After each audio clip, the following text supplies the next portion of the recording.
À l'origine, le bobsleigh était un moyen de transport qui a été transformé en un sport à la fin du 19e siècle à Saint-Moritz en Suisse.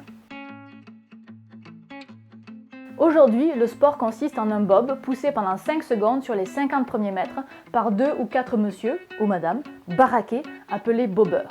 Ensuite, ils rentrent un à un à l'intérieur du bob et se laissent glisser sur la piste. Le pilote dirige le bob à l'aide de 2 poignées reliées à un système de cordes et de poulies. La poignée de droite lui permet de tirer ses patins avant vers la droite et la poignée de gauche lui permet de diriger le bob vers la gauche. L'amplitude du mouvement du pilote sur les poignées est seulement de 7,62 cm, ce qui fait du pilotage un exercice de grande précision.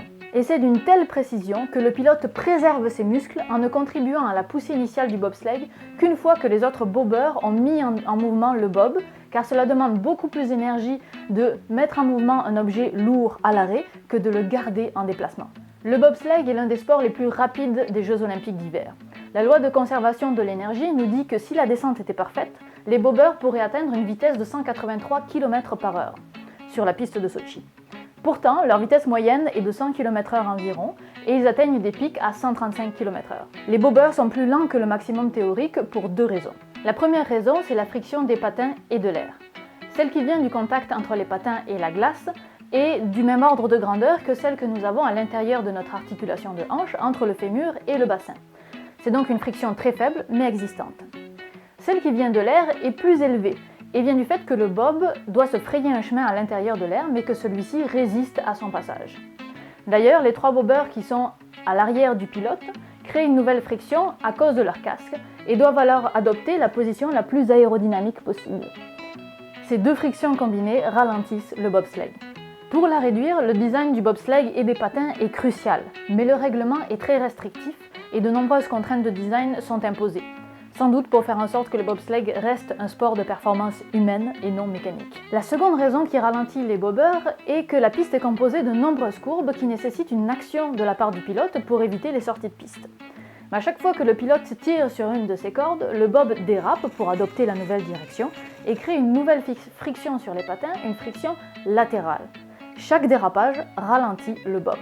Le dérapage est inévitable, mais il existe un chemin idéal dans une courbe et qui n'est d'ailleurs pas le chemin le plus court. C'est celui qui va maximiser l'influence de l'accélération centripète due à la courbe et qui va minimiser la quantité de pilotage nécessaire. Et c'est là tout l'art d'un pilotage doux et précis.